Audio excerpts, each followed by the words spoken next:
지금부터 6월 향교데이 만해문예 축전 문학 토크 콘서트를 시작하겠습니다. 좀 작긴 한데 넘어가도록 하겠습니다. 네, 안녕하세요. 김창석입니다. 반갑습니다. 오늘 문학 토크 콘서트 게스트는 아주 귀한 분을 모셨어요.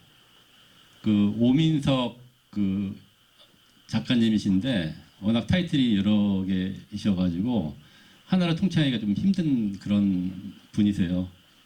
그럼 제가 먼저 작가 연역을 좀 소개를 드리고 인사를 좀 드리도록 하겠습니다. 오민석 작가, 충남 공주 출생이시고요. 시인이자 문학평론가이십니다.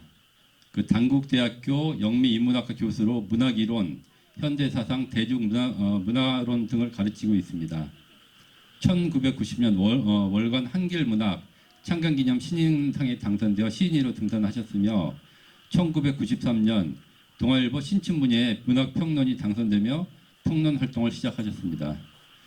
시집 굿모닝 에브리원, 그리운 명륜 여인숙, 기차는 오늘 밤 멈춰 있는 것이 아니다, 문학이론 연구소 현대문학이론의 길잡이, 정치적 비평의 미래를 위하여, 문학연구소 저항의 방식, 캐나다 현대 원주민 문학의 지평, 대중문화연구소 나는 딴따라다, 송해평전이고요. 밥 딜런 그의 나라에는 누가 사는가, 시해서서, 아침시, 나를 깨우는 매일 5분, 산문집, 경기에서의 글쓰기, 개기는 인생도 괜찮다, 번역서, 결론발이 늑대에게 경의를 등을 냈습니다. 당국문학상, 부석평론상 등을 수상하셨습니다. 오민석 작가님을 소개하겠습니다. 뜨거운 박수로 맞으시기 바랍니다. 좀 작어. 선생님 안녕하세요. 네, 안녕하세요. 네. 제가 유튜브로 선생님 강연이나 대담 그런 걸 좀 뵀는데 거기서 뵐 때보다 훨씬 더 젊으신 그런 느낌을 많이 받았습니다. 그리고 고맙습니다. 거기서 뵈서 그런지 전혀 낯설지 않고 여러 분 오랫동안 배운 분 같은 그런 느낌 좀 들었습니다. 예. 반갑습니다. 오늘 일찍 오셔서 식사하시고 결성 향교 주변을 한번 돌아보셨는데 첫 인상이 좀 어떠셨나요? 저는 그냥 향교 그러면은 유적지인 하나, 그냥 문화적으로는 죽은 집. 네. 보통 제가 본 향교는 그런 것들이었는데 여기는 그냥 규모도 생각보다 크고 그다음에 주변 경관도 너무 아름답고 무엇보다 그냥 안에서 여러 가지 활동들이 이루어져서 그야말로 살아있는 현대 향기로 그런 느낌을 받았습니다. 감사합니다. 이제 진행 순서는 먼저 1시간 정도 선생님 강연을 들을 거고요. 한 5분 쉰 다음에 선생님과 토크 콘서트를 진행을 하겠습니다. 그때 여러분들 강의 들으시면서 궁금하신 점 메모하셨다가 질문 있으시면 질문해 주시기 바라겠습니다. 그러면은 선생님 강연을 시작하도록 하겠습니다. 네, 박수 한번 부탁드리겠습니다. 좀 아까 노래 공연을 보고 정말 뼈저리게 느낀 소감은 다음 생에는 작가로 태어나지 말고 가수로 태어나지. 작가들 어디 가서 강연하고 그래도 좀 아까 같은 열광적인 그런 대접을 절대 못 받습니다. 오늘은 불편한 인문학을 위하여라는 제목으로 여러 선생님들과 말씀을 나누고 싶습니다. 제가 중화일보의 칼럼을 한 5년 정도 연재한 적이 있는데 그때 불편한 인문학을 위하여라는 제목의 짧은 원고지 한 10매 정도의 칼럼을 쓴 적이 있어요. 그 생각을 이렇게 확대하는 걸 이렇게 보시면 좋을 것 같습니다. 불과 얼마 전까지만 하더라도 인문학이 위기에 처해 있다. 그러니까 실용성, 성과주의, 그리고 돈 되는 일을 해야 되니까 인문학을 해서 어디다 써먹을 거냐 말이죠. 그래서 인문학이 위기에 처했다라는 그런 아젠다에 대해서 누구나 동의를 하고 참 심각한 문제다. 그리고 실제로 제도 차원에서 보면은 인문학 관련 순수 인문학 관련 학과들이 폐과가 되거나 철폐가 되거나 아니면은 통폐합되거나 혹은 다른 학과 그러니까 실용성을 가미한 다른 학과로 바뀌거나 예를 들면 그나마 몇 개 안 되던 철학과가 전국 대학에서 거의 사라졌거든요. 그래서 최근에 이제 그 국내에서 나온 철학 서적 같은 것들을 보면 저는 참 안타까운 생각을 하지 않을 수 없는 것이 요즘도 그 철학의 고향인 독일이나 프랑스에 가서 철학 박사를 학위를 받고 돌아오는 분들이 꽤 많더라고요. 그리고 공부도 깊고 또 그 실력을 가지고 책을 내는데 보면은 철학과가 거의 사라졌으니까 외국에서 그야말로 그냥 죽으라고 공부해가지고 박사학위를 받고 돌아와도 어디 갈 데가 없는 거예요. 그래서 유럽에서 철학 박사학위를 받고 들어온 진짜 대부분의 사람들이 강사이거나 혹은 개인 저술 활동을 하는데 그분들이 쓰는 어려운 철학책들이 팔릴 리도 없고 말이죠. 그렇죠? 그러니까 우리가 인문학의 위기를 이야기하지 않을 수가 없죠. 제가 근무하는 단국대학교만 하더라도 도고동문학과가 아주 오래전에 없어졌어요. 언제 없어졌는지 잘 기억도 안 날 정도인데 그래도 저희 단국대학에 대해서는 제가 약간의 프라이드를 갖고 있는 게 철학과 이런 거 다 없애는 판에 단국대학은 도고동문학과를 없앤 대신에 철학과를 만들었어요. 한 10년 전에 새로 신설을 했습니다. 근데 그런 사례는 굉장히 그 예외적인 사례이죠. 또 뭐 공문과 이런 과도 이 돈벌이 안 된다. 그러니까 뭐 스토리텔링 학과 그런 식으로 그 전공 컨텐츠를 바꾼다든가. 그러니까 한때 그야말로 최근까지 인문학이 위기담론, 그냥 다 위기다 이렇게 얘기가 됐었어요. 그런데 최근 몇 년 사이에 이건 뭐 겉으로만 보기에는 인문학의 열풍, 인문학의 르네상스, 전국의 뭐 각종 문화센터들이나 혹은 뭐 지역 도서관들, 또 중고등학교, 심지어 그 카페 같은 곳에서도 수많은 인문학 관련 그 강의들이 열리고 있습니다. 그리고 많은 사람들이 몰리고 있어요. 뭐가 됐든 책을 읽고 혹은 인문학적 주제를 가지고 사람들이 모이고 토론을 하고 그런 것이 나쁠 건 없죠. 지금 뭐 다들 살기 힘들지만 이런 현상의 저변에는 어떤 인프라에 쉽게 얘기하면 먹고 사는 문제에 어떤 근본적인 변화가 도래했다.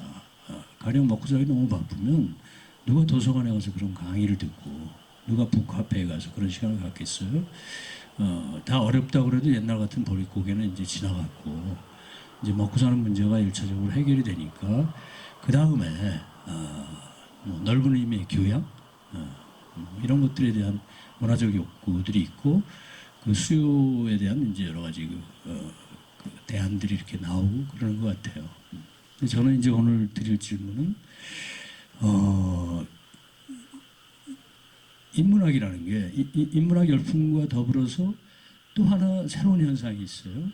소위 힐링이라는 단어, 힐링이라는 단어가 아주 모든 곳에 힐링이라는 단어가 넘쳐납니다. 근데 우리가 과거 어느 시절에도 힐링이라는 단어를 요즘처럼 그렇게 많이 사용한 적이 없단 말이에요. 근데 그 러시아의 문화 이론가인 그 바흐진, 미하일 바흐진이라는 그 학파의 볼로시노프라는 이론가 문화평론가가 있는데 그 사람이 어떤 이야기를 했냐면 언어는 사회 변동에 가장 민감한 지표다. 사회에 어떤 변화가 생기면 그것이 언어에 영향을 끼쳐서 언어는 아주 굉장히 민감한 촉수처럼 안테나처럼 사회의 어떤 변화들을 포착해낸다는 거죠. 가령 예를 들면 헬조선 이런 단어 옛날에 없었잖아요. 근데 청년들이 얼마나 살기가 힘들면 그리고 미래가 암담하면 헬조선이라는 단어가 나와서 널리 유통이 되겠냐. 그런 것들이 바로 언어가 사회 변동에 가장 민감한 지표임을 보여주는 예이기도 하죠. 또 가령 기독교라는 말이 이제 또 개독교라는 말도 최근에 들어서 다 나온 말들인데 과거 그 어느 때에도 한국 기독교 100년 이상의 역사에서 기독교라는 용어가 나온 적은 없거든요. 그런데 이런 것들은 뭘 반영하는 거냐 하면 한 사회 내에서 기독교라는 그 종교 공동체가 사회의 빛과 소금이 되지 못하고 교회가 사회를 걱정해야 되는데 사회가 교회를 걱정하는 판이 되니까 그런 단어들이 나오잖아요. 그러면 힐링이라는 단어가 이렇게 넘쳐 나면 그건 거꾸로 무슨 이야기냐면 많은 사람들이 너무 힘들다. 그러니까 일종의 영혼의 질병 상태에 있다. 힐링이라는 말은 치유 혹은 뭐 치료 이런 말들 아니에요. 그러니까 얼마나 많은 사람들이 아프면 그냥 모든 것에 힐링이 다 붙잖아요. 맛있는 음식을 먹어도 힐링 받는 것 같아 이러고 아름다운 경치를 봐도 진짜 힐링 된다 이렇게 이야기하고 좋은 숙소에 묵어도 힐링 받는 느낌 모든 곳에 힐링이에요. 근데 이런 그 인문학 적어도 외적인 열풍과 또 이제 그 힐링에 대한 욕구들이 합쳐지면서 힐링 인문학 이런 말도 굉장히 보편화되고 그랬죠. 힐링 인문학. 근데 저는 이런 질문을 던지고 싶어요. 과연 인문학이라는 게 우리 영혼의 수많은 상처를 치료해주는 그런 상비약이 될 수 있는가? 옛날에 그 없던 시절에 아까진기라는 빨간 약이 있었잖아요. 그냥 피부에 상처나면 무조건 그거 다 발랐어요. 그래서 그런 인문학이라는 그 아까진기를 바르면 우리 마음의 상처와 고통이 치유받고 영혼의 새살이 돋고 마치 그런 착각을 불러일으키기라도 할 것처럼 그런 많은 강좌들이 열리고 힐링 그러고 또 그런 강의를 듣고 나면 일시적으로 마음이 편안해지고 또 내가 먹고 사는 문제는 해결됐는데 또 이런 강좌를 듣다 보니 내가 상당히 지적인 사람이 되는 것 같기도 하고 교양이 넘치는 사람이 되는 것 같기도 하고 그런 어떤 맥락 속에서 최근에 그 인문학 열풍 또 이런 것들이 이제 그 현상들이 보이는 것 같습니다. 그러나 제가 볼 때 인문학이라는 거는요, 인문학은 우리에게 어떤 그 손쉬운 정답 기계가 아니다. 영어로 이야기하면 answer, 답을 주는 게 인문학이 아니라 사실은 질문을 제기하는 거다. 질문. 무엇에 대해서 질문을 제기하냐면 철학적으로 이야기하면 공리라는 용어가 있잖아요. 영어로 액시엄이라고 그러는데 공리라는 건 뭐냐면 많은 사람들이 당연하다고 생각하는 것, 진실이라고 생각하는 것, 따질 필요가 전혀 없는 거라고 생각하는 것. 그래서 다 수긍하는 것. 그래서 그게 사회적으로 널리 통용되는 가치가 되는 것들. 그런 것들을 진짜 맞아? 하고 따지는 거. 혹은 사회적 통념 같은 것들 있잖아요. 통념. 혹은 상식 같은 것들. 이런 것들을 묻고 따지는 질문의 담론이 인문학이다. 답변의 담론이 아니라 질문의 담론이 인문학이다. 그래서 실제로 인문학에 빠지기 시작하면 행복한 게 아니라 굉장히 괴로워져요. 인생이 힘들어집니다. 건마다 따지니까. 두 가지로 따져. 하나는 뭐냐? Why? 왜? 왜 그러는데? 왜 그 말이 옳은 건데? 그 다음에는 So what? 그래서 어쨌다는 건데. 그래서 인문학에 빠지면은 먹고 살기 굉장히 힘들고 그리고 남과 달라져야 되고 그렇게 괴로운 일인데 만약에 그렇게 괴로운 일이라면 사람들이 그렇게 인문학 열풍에 휩싸일 리가 없죠. 예를 들면 저는 그런 생각을 해요. 저는 그 재수에서 7, 8학번인데 그러니까 초중고등학교를 쉽게 얘기하면 그 유신 시스템 안에서 초중고등학교 과정을 다 거쳤었죠. 박정희가 제가 만 3살 때 쿠데타로 정권을 잡았고 제가 2학년 2학기일 때 그 11.6 사태로 죽었습니다. 그러니까 한 아이가 3살에 태어나서 21살이 될 때까지 한 사람이 대통령이었고 초중고등학교를 저는 아주 그 범생이 그 공교육에서 나오는 모든 것들을 진실로 알아듣고 그렇게 고등학교 생활을 보냈단 말이죠. 그러니까 제 안에 유신적 통념, 유신적 공리라는 것들이 이제 저도 모르게 이렇게 세뇌된 상태에서 대학을 갔습니다. 그런데 대학에 가서 그 사회과학 그 독서 모임에 우연히 가입을 했고 거기에서 한국 근현대사를 새로 공부하게 됐고 또 뭐 해겔의 변증법이니 또 뭐 여러 가지 책들을 이렇게 보면서 저는 진짜 온 세상이 무너지는 듯한 좌절을 맛봤거든요. 제가 정말 옳다고 생각했던 그리고 한국 근현대사가 이렇게 생각을 했는데 보니까 다 거짓말이야. 예? 전혀 다른 각도에서 보면 내가 믿어왔고 당연한 거로 생각했던 것들이 송두리째 흔들리고 무너지더란 말이죠. 그래서 내가 처음부터 모든 걸 다 다시 생각해야 되는 그게 굉장히 힘들었어요. 그래서 어떨 때는 그 학교 앞에서 혼자 술을 마시면서 막 울기도 했어요. 초등학교 때부터 고등학교 졸업할 때까지 내가 학습한 상당히 많은 것들이 거짓이거나 가짜이거나 왜곡이었다라는 생각이 들 때 삶 전체가 무너진 듯한 느낌을 받았었거든요. 근데 인문학이라는 건 바로 이런 식으로 당연하다고 생각하는 공리나 통념이나 상식에 대해서 질문을 던지는 거다. 근데 이것이 그런 공리나 사회적 통념을 철저하게 신뢰하는 사람 입장에서 보면 그 지적이라는 철학자의 그 책 제목처럼 삐딱하게 보기 그렇게 보일 수도 있어요. 영어로 이제 looking awry 그러는데 세상을 삐딱하게 보는 것처럼 그렇게 인식될 수도 있단 말이죠. 그럼 잘못하면 사회에서 배척당하고 왕따당하죠. 그런데 우리는 이런 질문을 던지는 겁니다. 통념이 항상 옳은 거냐? 그리고 사회적 통념이나 가치라는 것은 그냥 가치로 끝나는 것이 아니라 사실은 권력이죠.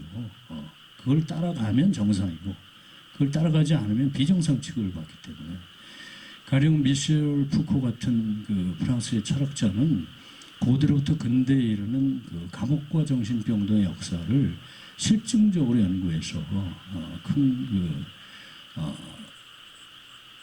어떤 새로운 발견들을 우리에게 보여줬는데 미셸 푸코가 던지는 질문은 그것이었잖아요. 정상과 비정상. 정상을 노멀이라고 그러고 우리가 비정상 업노멀이라고 그랬을 때 정상과 비정상을 나누는 어떤 항구적인 기준이 있느냐. 정신병동과 감옥에 가는 사람들은 통상 그 사회에서 비정상이라고 판단되기 때문에 된 사람들이 감옥이나 정신병동에 가죠. 그런데 당대에는 각각의 그 시대에는 누구나 비정상이라고 생각했다. 그리고 정상이라고 생각했다. 그것을 가르는 기준이 너무나 옳다고 생각하겠지만 고대로부터 중세 근대에 이르는 정신병동과 감옥의 역사를 두루 살펴보면 그 기준이 계속 바뀌거나 변하고 있다는 거죠. 계속 변하고 있습니다. 가령 그 기독교가 콘스탄티누스 대제에 의해서 서기 313년에 공인이 되고 유럽으로 기독교 문화가 기독교 그 사상이 하나의 보편적인 현상으로 전파되기 이전에 그리스 로마 사회에서 가령 동성애 같은 것은 비정상이 아니었거든요. 그건 아주 자연스러운 일들이었습니다. 그러니까 고대 그리스 로마 사회에서는 동성애자라는 이유로 영국의 그 오스카 와일드라는 작가처럼 그 범죄자 취급을 받고 감옥에 갇히고 이런 일들이 없었단 말이에요. 기독교가 이제 공인되고 또 보편적인 종교로 유럽에서 자리 잡고 또 중세를 거치면서 동성애라는 것은 누가 생각해도 그 죄악으로 혹은 비정상적인 것으로 이렇게 굳어졌단 말이에요. 그런데 돌이켜보면 지금은 이제 그 동성애 담론들도 나름대로 굉장히 활성화되어 있고 그러면 정상과 비정상을 가르는 항구적인 기준이 없다면 항구적인 기준이 없다면 그 각 우리가 당대 역사의 시기마다 우리가 그 통념이라고 생각하는 상식이라고 생각하는 것들 공리라고 생각하는 것들이 무조건 절대적인 진리다 옳은 거다 이렇게 얘기할 수가 없다라는 이야기가 되는 것들이고 인문학은 바로 그런 것들에 대해서 끊임없이 질문을 던지는 어떤 정신의 자세 같은 것들이 인문학이 아니냐 말이죠. 저는 이제 그렇게 생각을 합니다. 그래서 그 사회적 통념에 관한 몇 가지 예를 들어보면, 가령 지금은 뭐 성차별이나 이런 것들이 먼 과거에 비해 상당히 좋아졌죠. 물론 아직도 뭐 길은 요원합니다. 그러나 가령 먼 고대 철학의 원조 족발 할아버지인 플라톤 같은 철학자가 뭐라고 얘기를 했냐면, 노예로 태어나지 않은 것과 여성으로 태어나지 않은 것에 대해 신께 감사한다, 이런 말을 했거든요. 노예로 태어나지 않고 여성으로 태어나지 않은 것에 대해서 신께 감사한다. 플라톤이 얼마나 위대한 철학자입니까? 그러나 당대에 이런 이야기들을 했고, 적어도 그 당대에는 이것이 통념이고 진리로 소통됐다. 나는 사실 우리가 기억할 필요가 있어요. 가령 플라톤 시대에 오늘날과 같은 젠더의 어떤 지형들, 이런 얘기를 하면 말도 안 되는 소리 하지 마라. 그건 유토피아다, 유토피아. 이렇게 이야기를 할 거예요. 그러나 당대에는 말도 안 되는 유토피아 같은 어떤 그런 아이디어들이, 소수의 어떤 그런 질문들이, 저항들이 사실은 현실화돼. 아주 더디지만 인류 문명의 어떤 발달선을 따라서 이렇게 현실화된 사례들이 한두 가지가 아니란 말이에요. 플라톤의 제자인 아리스토텔레스도 자기 선생의 그 생각을 따라서 뭐라 그랬냐면, 남성은 본질적으로 우수하며 여성은 본질적으로 열등하다. 여성은 능동적인 남성의 원리에 의해 형성되기를 기다리고 있는 물질이다, 이렇게 얘기했어요. 아리스토텔레스도 얼마나 대단한 철학자예요. 당시에는 이게 통념이었다. 인문학은 이런 것들에 딴지를 거는 거다 말이죠. 또 세인트 타머스 아퀴나스, 성 토마스 아퀴나스라고 이야기하잖아요. 성인이에요, 이 사람은. 이 사람은 뭐라 하냐면, 여성은 불완전한 남성. 여성은 불완전한 남성이다. 또 잘못 만들어진 남성이다, 이런 얘기를 했어요. 그러니까 인간의 범주에 여성은 없는 겁니다. 남성이 인간이에요. 인간은 남성밖에 없는 거예요. 근데 남자애들 중에 가끔 보면 좀 덜 떨어진 애들이 있거든. 걔네들이 여성이단 말이죠. 이런 이야기들. 또 종교개혁을 이끌었던 마틴 루터 같은 경우에도 여성은 신의 아름다운 작품임에도 불구하고 남성의 영광과 품위를 따라갈 수가 없다. 또 우리가 톰소의 몸을 쓴 19세기 중반기에 집중적으로 활동을 했던 미국 소설가 마크 트웨인 같은 경우에는 자기와 유사한 시대에 활동을 했던 영국의 여성 작가 제인 오스틴을 비꼬면서 무슨 이야기를 했냐면, 제인 오스틴의 책이 없는 도서관이야말로 가장 훌륭한 도서관이다, 이렇게 하겠다. 그 여성 작가가 되지도 않는 소설 써가지고 진짜 웃겨 죽겠다. 그런 책들을 도서관에다 갖다 놓냐? 그거 없어야 된다. 이건 무려 19세기 중반이에요. 그리고 이런 것들이 통념적으로 진실로, 진리로, 그리고 당연한 것으로 통용됐단 말이죠. 또 우리 여러 나라에도 그런 것들이 있지만, 애국주의, 국가주의 같은 통념들도 있잖아요. 그러니까 국가를 위해서 개인의 자유와 인권을 포기하거나 혹은 상당 정도 제한할 수 있다는 생각들이 우리 한국 근대사에서도 몇십 년 동안 사회를 지배하는 통념이었습니다. 그런데 우리가 가령 정부와 국가는 다른 거 아니에요? 그렇죠? 국어사전을 뒤져봐도 국가라는 것은 국민, 영토, 주권, 이 세 가지 파트의 결합이지 거기에 정부는 들어가 있지 않아요. 정부는 이 국민, 영토, 주권의 어떤 웰빙 상태를 기능적으로 잘 유지하기 위해서 만든 어떤 행정적인 부서이지 정부가 나라가 아니란 말이에요. 우리가 철학적으로 무지와 지식을 나눌 때 이그노런스와 날리지를 구분하는 여러 기준들이 있지만, 그 중에 하나가 소위 범주의 오류라는 거잖아요. 캐테고리 미스테이크.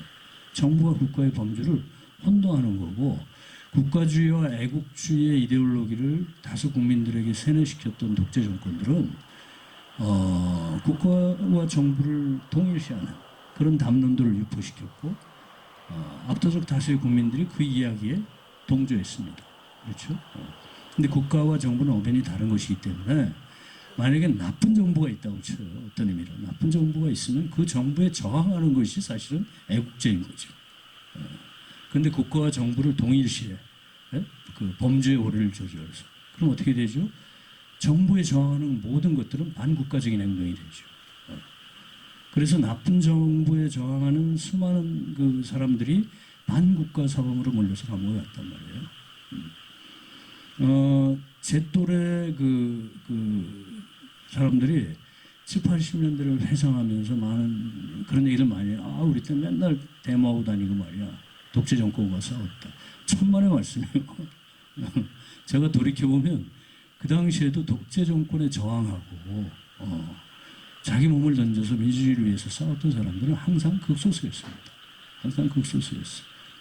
이게 뭐 그 광주항쟁 이전에 그 서울 시내에서 벌어졌던 그 대학생들의 시위 그런 거는 이제 어떻게 하다가 전체적으로 많은 학생들이 이제 참여하게 됐지만 평상시에는 지금 이야기하는 이런 국가주의, 애국주의의 생각들을 다수의 대학생들이 갖고 살았어요. 그리고 이런 것을 따지고 문제 삼는 애들은 좀 이상한 애들, 예? 좀 비정상적인 애들. 그래서 걸리면 감옥에 갔잖아요. 감옥에 가거나 고문을 당하거나 그리고 사회로부터 왕따당했죠. 저 삐딱한 애들이야, 쟤네들. 또 가령 언어의 경우에도 그래요. 우리가 말이라는 것은 우리의 정보를 정보와 지식을 전달하는 굉장히 소중하고 편리한 그 수단이잖아요. 그래서 언어가 어떤 개념이나 의미를 전달할 때 언어가 어떤 대상을 있는 그대로 재현해 준다라는 찰떡 같은 믿음을 우리는 20세기 초반까지 가지고 있었단 말이에요. 예를 들어서 사과라는 단어는 실물의 사과를 refer to, 가리키죠. 가리키고 지시하는 상징이에요. 그런데 1910년대쯤에 스위스 언어학자인 페르디낭드 소시르라는 사람이 언어학자가 일반 언어학 강의 A Course in General Linguistics라는 그 책을 들고 나오면서 이것에 문제를 제기했단 말이죠. 그 사람은 단어라는, 영어로 얘기하면 word라는 단어라는 용어 대신에 기호라는 용어를 사용하기 시작했단 말이에요. sign, 그렇죠? 왜 단어를 기호라고 그러냐? 라는 질문을 일반 언어학 강의라는 그 책 속에서 소시르가 해요. 근데 그에 대한 소시르에 대한 대답은 그 말이 가장 적절할 것 같아서 그냥 이렇게 이야기를 합니다. 어쨌든 단어라는 용어를 사용해서 언어를 계속 설명하다 보면 기존의 언어관하고 혼동되니까 단어라는 단어를 이제 기호라는 말로 대체했죠. 그래서 기호라는 말이 이해가 안 가면 우리가 평상시에 그냥 단어라고 생각하는 거 그게 기호다 이렇게 생각하시면 돼요. 근데 소시르는 이 기호는 실물과의 관계에서 실물을 지시하는 상징이 아니다 라는 생각을 갖게 됐고 기호는 동전의 앞뒤면처럼 동전이 앞면만 있고 뒷면이 없는 건 없단 말이에요. 그건 동시에 있어요. 그것처럼 모든 기호는 여기서도 기호가 잘 이해가 안 가면 그냥 단어는 두 가지 측면의 결합으로 이루어져 있는데 그 하나가 기표이고 다른 면은 기의다 이렇게 이야기했고 기표는 영어로 signifier라고 하고 기의는 signified. 원래 불어로는 이 책이 원래 불어로 쓰여졌으니까 기표는 signifiang 또 기의는 signifi에 이렇게 이제 통상 이야기를 하죠. 근데 기표라는 건 뭐냐면 그 페르디낭드 소시르는 사운드 이미지라고 이야기해요. 사운드 이미지. 쉽게 얘기하면 우리가 개라는 기호를 발설하잖아요. 그럼 개라는 사운드 그게 기표다. 일종의 표식이죠. 표식. 개 이런 사운드. 근데 이 사운드에다 이미지라는 단어를 비치는 이런 사운드를 들으면 우리가 순간적으로 머릿속에서 뭔가를 떠올리죠. 그래서 사운드라고 그러지 않고 사운드 이미지 이렇게 이야기를 한 겁니다. 그게 기표예요. 근데 모든 기표는 기의를 가지고 있죠. 기의는 그 기호의 개념입니다. 쉽게 얘기하면 개라는 그 사운드는 네 발 달린 짐승이고 사람과 오랫동안 살아서 말을 잘 듣는 동물이라는 개념을 갖고 있다면 그게 기의가 되는 거죠. 그러니까 모든 단어는 기호는 기표와 기의 양면의 결합으로 이루어져 있다. 근데 이 기표와 기 사이의 관계가 자연스럽거나 당연하지가 않다. 이 양자의 관계는 자의적이다. 자의적이라는 건 지멋대로라는 이야기예요. 가령 예를 들면 이 양자의 관계가 필연적이라면, 당연한 것이 되려면 하나의 기표가 하나의 기의만을 가져야 돼요. 그러니까 사과라는 사운드는 실물의 사과라는 하나의 개념만을 가져야 된단 말이죠. 그런데 우리가 사용하는 모든 단어는, 모든 기호는 기표와 기의 양면으로 이루어져 있대 하나의 기표가 하나의 기의가 아니라 거의 무한대의 기의를 갖는다 라는 사실을 이야기하는 거죠. 무한대라는 건 뭐냐? 하나의 기표의 개념을 하나로 고정할 수가 없다. 그런데 여러 개의 개념을 하나의 기표가 동시에 갖고 있으니까 자의적이다 말이죠. 예를 들면 개라는 사운드를 우리가 발설하면 지금 여기 전화 여러분들은 각자 떠올리는 개념이 어때요? 동일하지가 않습니다. 다 달라요. 다 다릅니다. 뭐 자기가 집에서 키우던 개, 아까 집에서 어디 산책하다가 만난 개, 혹은 어떤 사람은 보신탕을 떠올릴 거고, 어떤 사람은 어제 나와 헤어진 그 나쁜 X 혹은 XX 같은 사람을 지칭하기도 한단 말이죠. 그렇죠? 하나의 기표는 거의 무한대의 그 기의를 갖는다. 그러니까 어떤 단어도 한 가지 의미가 고정되지 않는 거죠. 여러분, 개 이야기가 아니라 다른 모든 단어를 얘기해도 이게 가능해요. 자유라고 그래보세요. 자유. 자유라는 사운드가 기표예요. 자유 이런 거. 그것이 갖고 있는 개념이 거의 무한대잖아요. 그렇죠? 가령 그 대마초 사범으로 5번의 정권을 가지고 있는 가수 전인권은 자유 그러면 대마초로 마음껏 할 수 있는 자유를 떠올릴지도 몰라요. 네? 실제로 대마초는 캐나다에서도 지금 합법화되어 있고, 네덜란드에서는 뭐 카페에서 푼돈 주면 아무나 자유롭게 할 수 있고, 또 담배만큼 중독성도 없고, 그리고 옛날에 두발이나 그 교복 단속 같은 거 많이 받았던 청소년들은 자유 그러면 두발의 자유, 복장의 자유 이런 걸 떠올리지 않겠습니까? 또 언론 자유가 철저하게 억압당하던 그런 시절에 자유 그러면 우리는 표현의 자유, 사상의 자유 이런 것들을 떠올릴 거예요. 뭐 계속 예를 들 것도 없이 하나의 기표는 거의 무한대의 기의를 갖기 때문에 그렇기 때문에 언어가 어떤 대상을 우리가 설명하고자 하는 대상을 온전히 있는 그대로 재현할 수 있다라는 믿음은 그건 허상이다, 가짜다 말이죠. 그래서 우리가 맨날 싸우는 거예요. 연속극 같은데 보면 젊은 연인들이 이제 다투는 장면이 있어요. 남자애가 여자애한테 이거 봐, 난 당신을 정말 사랑해라고 이야기한단 말이에요. 그 여자가 뭐라 그래? 사랑? 사랑이 뭔데? 이런단 말이죠. 사랑이라는 기표가 갖고 있는 기의가 너무나 다양하고 개인에 따라 다르고 계급에 따라 집단에 따라 모습이 다르단 말이에요. 그러니까 언어라는 것은 현실을 있는 그대로 재현해주는 편리한 수단이 아니라 현실을 왜곡한다. 왜곡하고 뒤틀리게 한단 말이죠. 그래서 언어는 우리가 그 이전에 생각하는 것처럼 투명한 창이 아니다. 언어라는 창으로 사물을 보면 투명한 창은 사물을 왜곡하지 않잖아요. 있는 그대로 보여주잖아요. 그런 것들이 아니다. 영국의 유명한 문학평론가인 테리 이글튼은 이 이야기를 빌어서 뭐라고 그랬냐면 언어는 평면거울이 아니다. 평면거울은 사물을 있는 그대로 비춰주잖아요. 평면거울. 언어는 평면거울이 아니라 깨진 거울이거나 찌그러진 거울이다. 대상을 끊임없이 왜곡한다는 거죠.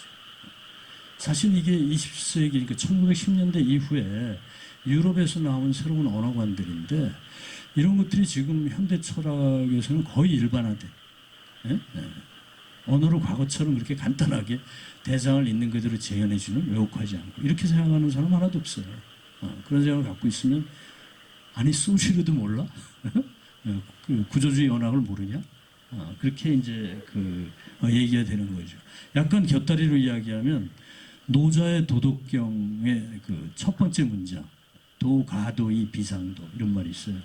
도를 돌아 부르니 더 이상 도가 아니다.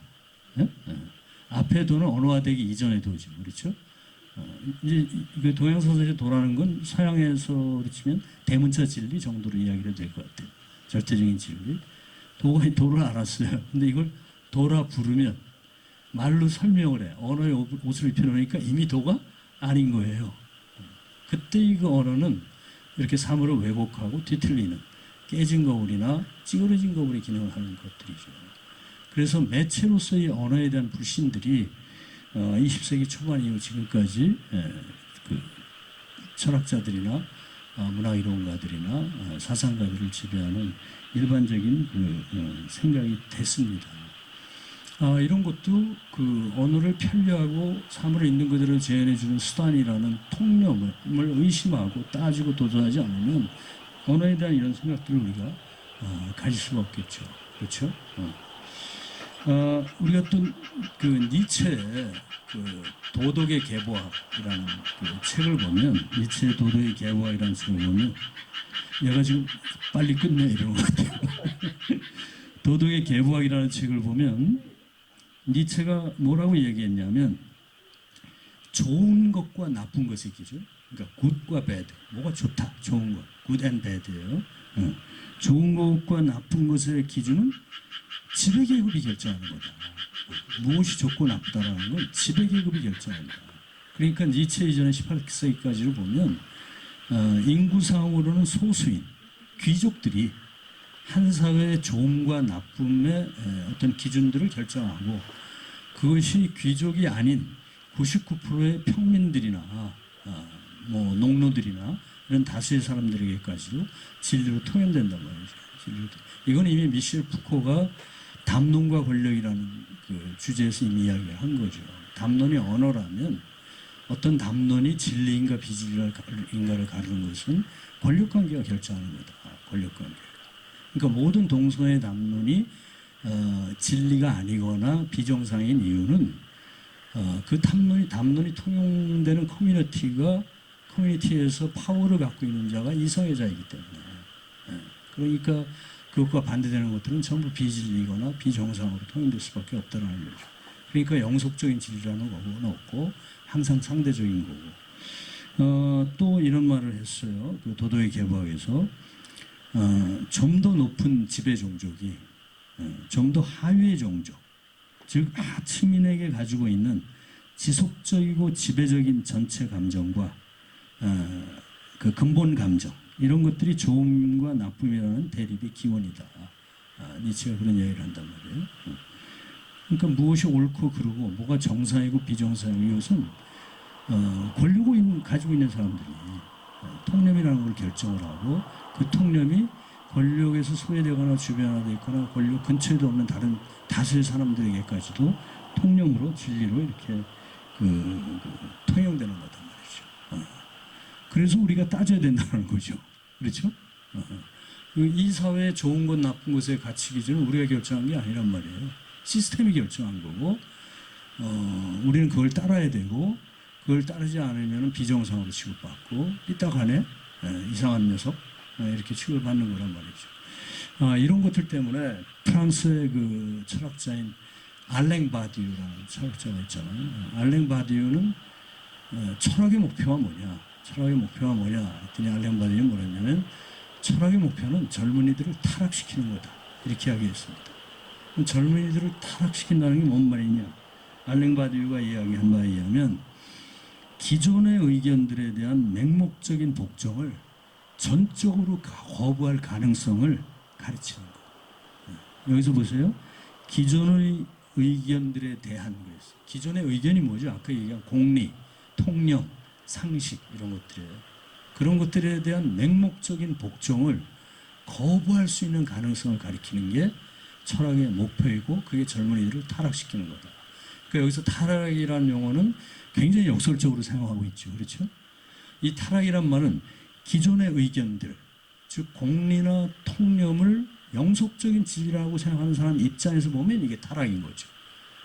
그것에 맹목적인 복종을 안 하니까. 이해하셨습니까? 쟤네들은 비정상 이렇게 되는 거예요. 그러니까 알랭 바디유에 의하면 이런 의미에서 청년들을 비정상으로 만드는 거, 타락시키는 거예요. 통념을 당연한 것으로 받아들이지 않도록 가르치는 것이 철학의 목표다. 이렇게 이야기를 했단 말이죠.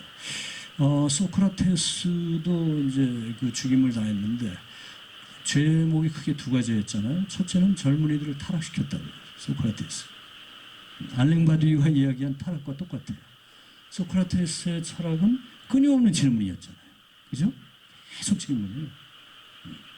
이걸 배워보세요. 청년들이. 그럼 아까 알랭바디유가 이야기한 것처럼 기존의 의견들에 대한 맹목적인 복종을 거절할 수밖에 없게 되죠. 계속 따지니까. 계속 질문을 던지니까. 또 국가의 여러 그 신들을 믿지 않았다는 제목으로 사형 선고를 당했습니다.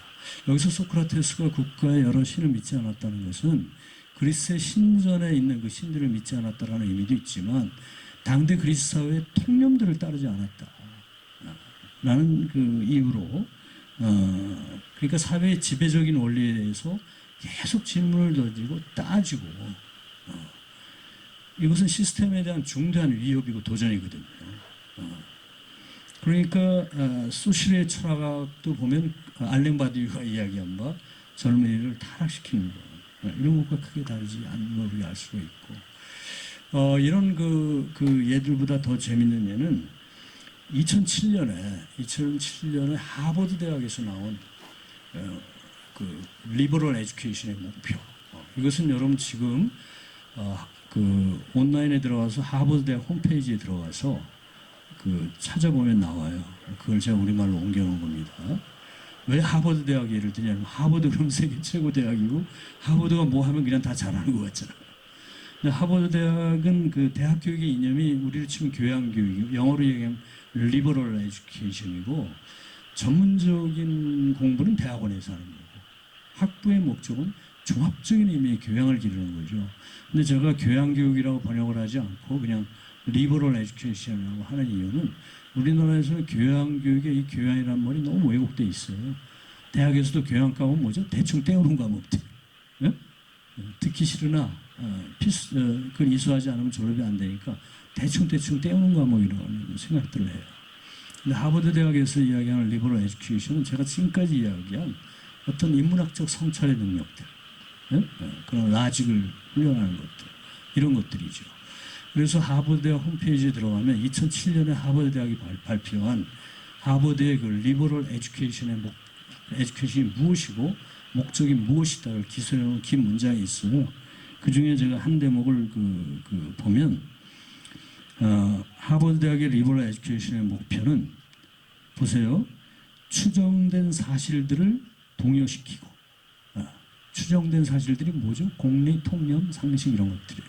이거를 아마 이럴 거야 라고 사람들이 생각하는 걸 흔들어 버리는 거예요. 동요시키고 그 다음에 친숙한 것들을 낯설게 만들며 친숙한 게 뭐예요? 상식이고 통념이죠. 우리가 당연하다고 생각하는 것들 아니에요? 한 번도 의심하지 않는 것들 아니에요? 그것을 낯설게 만드는 거예요. 이거 생각해보니까 이상한데? 여러분 이게 사실은 인류 문명의 발달의 역사입니다.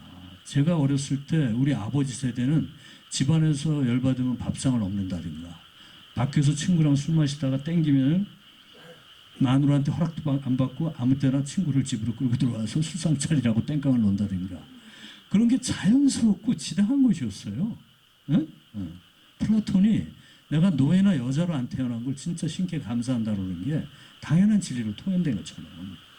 근데 아무도 이런 통념이나 상식에 대해서 질문을 던지지 않았으면 이런 문제가 이렇게 바뀌었겠어요. 그렇죠?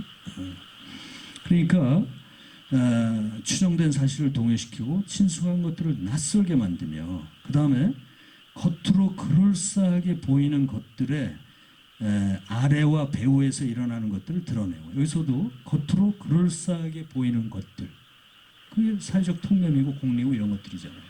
다 지당한 얘기예요. 아버지 정도의 권위는 밥상 좀 엎어도 돼.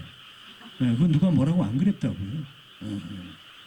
그런데 그런 것들의 아래에 뭐가 숨어 있는지 그 다음에 배후에 그 뒤에 뭐가 있는지 그 뒤 아래와 배후에서 뒤에서 일어나는 것들을 까발리는 겁니다.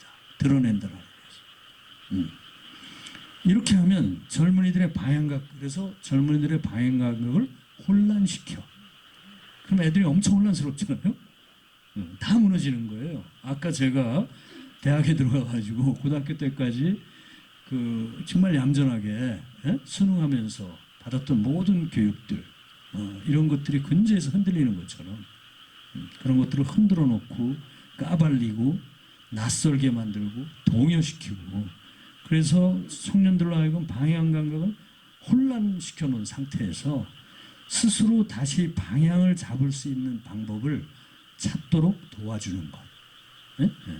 다 무너뜨려 놓고 거기에서 스스로 이제 내가 잘 따져봐야겠다. 네? 네. 5.16을 위대한 군사혁명이라고 그러는 게 옳은 건지 네? 네. 혹은 이건 그냥 쿠데타라고 그러는 게 옳은 건지 혁명과 쿠데타는 너무 다른 거거든요. 혁명은 많은 희생이 따르기도 하지만 나름 굉장히 가치 있는 일이기도 해요. 긴 역사를 돌이켜보면. 프랑스 대혁명에서도 얼마나 많은 사람들이 희생당했어요. 그러나 인류의 긴 역사를 보면 프랑스 대혁명이야말로 인류의 어떤 정치적 근대화, 모더나이제이션의 어떤 심볼이잖아요. 근데 쿠데타라고 얘기를 해보세요. 그거는 헌법을 무시하고 총칼로 권력을 장악하는 게 쿠데타예요. 그건 악 중의 악입니다. 근데 나는 교과서에서 위대한 혁명이라고 배웠단 말이에요. 응? 고등학교 때까지. 근데 대학에 가서 선배들하고 사회과학 그 논문들이나 서적들을 읽고 보니까 이거는 혁명이 아니라 쿠데타라고 그런단 말이에요. 혁명과 쿠데타의 너무나 먼 거리를 어떻게 메꿀 건가. 너무 혼란스럽잖아요. 뭐가 그런지 모르겠고.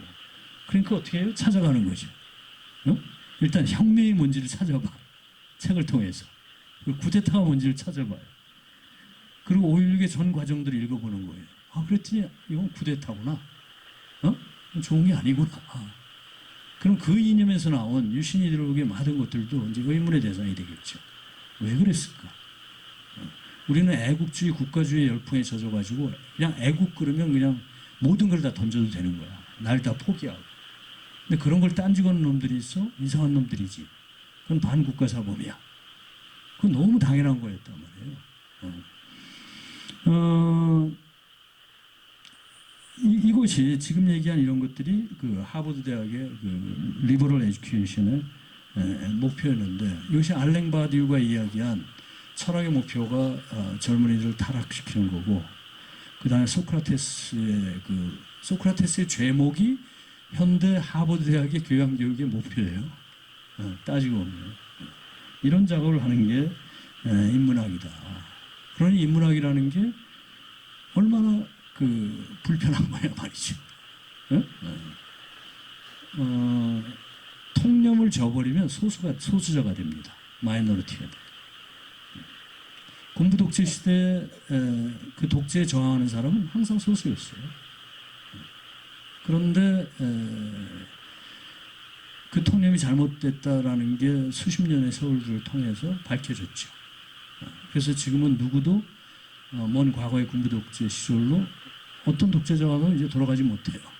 왜냐하면 인터넷 시대에 정보를 독점한다는 게 사실상 이제 불가능하기 때문에 어떤 악한 정권이 나와도 그렇게 되지 않는단 말이에요. 이런 것들을 통해서 인류가 이제 서서히 더디지만 발전해 나가는 것들이고 그런데 이 사회의 모든 구성원들이 이런 생각을 다 가져야 될 의무도 없고 또 가지라고 해서 가지는 것도 아니고 그러나 우리 그 사회 전체에 어떤 섹터에서라도 이런 질문을 던지는 목소리들이 계속 있어야 된다. 계속 있어야 된다. 그게 인문학이 할 일이다. 그래서 저는 이렇게 생각을 해요. 인문학은 인문학의 열풍이라는 건 없다. 그건 없고 인문학은 원래부터 위기이고 항상 위기였고 지금도 위기이고 또 위기를 자초하는 학문이다 말이죠. 왜냐하면 완벽한 건 없거든요. 계속 문제를 제기하는 거죠. 계속 문제를 제기해서. 그러나 그런 문제 제기들이 긴 역사를 돌이켜보면 당연한 것들의 당연하지 않음을 밝혀내요. 그렇죠? 보편적 진리라는 것이 사실은 부재했다라는 걸 알게 되고 이런 과정이 인문학의 정신이 아닌가 이런 생각을 합니다. 그래서 우리가 이런 질문들을 계속 던지면 아마 인문학 강좌가 대폭 줄어들지도 몰라요. 왜냐하면 들어서 위로를 받고 힐링을 받아야 되는데 그렇지 않다. 당연한 게 없단 말이죠. 따져봐라. 따져봐라. 근데 이 질문이라는 것은 우리가 말을 질문이라고 그러지만 다른 말로 하면 성찰이고 반성이죠. 성찰이고 반성이에요. 이런 그 질문, 성찰, 반성이 없는 그런 담론들 또 공리만이 남아있는 사회는 사실상 사상노가이다 말이죠. 그런 질문을 계속 던지는 게 그 인문학의 정신이다. 그런 말씀을 오늘 나누고 싶었습니다. 제 말은 이만하겠습니다. 고맙습니다.